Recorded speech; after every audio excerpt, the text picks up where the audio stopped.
स्वारगेट बस स्थानकात नुकताच एक धक्कादायक प्रकार घडला असून सुरक्षेच्या अभावामुळे एका महिलेवर हल्ला झाल्याची घटना समोर आली आहे। या घटनेमुळे प्रवासी सुरक्षेचा प्रश्न ऐरणीवर आलाय। मात्र अशा घटनांमधून धडा घेऊन रोहा आगार व्यवस्थापन काही पावले उचलणार का, हा महत्वाचा प्रश्न निर्माण झालाय।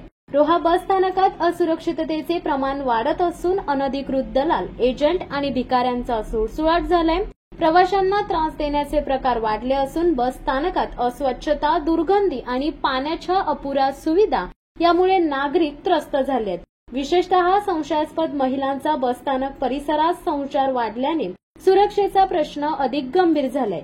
याच पार्श्वभूमीवर रोहा आगार व्यवस्थापनाने त्वरित पुढील उपाययोजना करणे आवश्यक आहे। दलाल व एजंटांवर कारवाई करून पोलिसांच्या मदतीने अनधिकृत व्यक्तींना हाकलून लावणे, सुरक्षा यंत्रणा बळकट करणे जसे की सीसीटीव्ही कॅमेऱ्यांची संख्या वाढवून नियंत्रण ठेवणे, संशयास्पद व्यक्तींवर लक्ष ठेवणे म्हणजे स्थानक परिसरात गस्त वाढवणे, प्रवाशांसाठी हेल्प डेस्क सुरू करणे व तक्रारी नोंदवण्यासाठी सोयी सुविधा उपलब्ध करणे।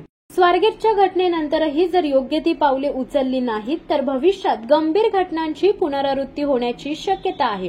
त्यामुळे रोहा आगार प्रशासनाने तात्काळ कारवाई करून प्रवाशांची सुरक्षितता सुनिश्चित करावी। शिवसत्ता टाइम्स न्यूज ब्युरो रोहा।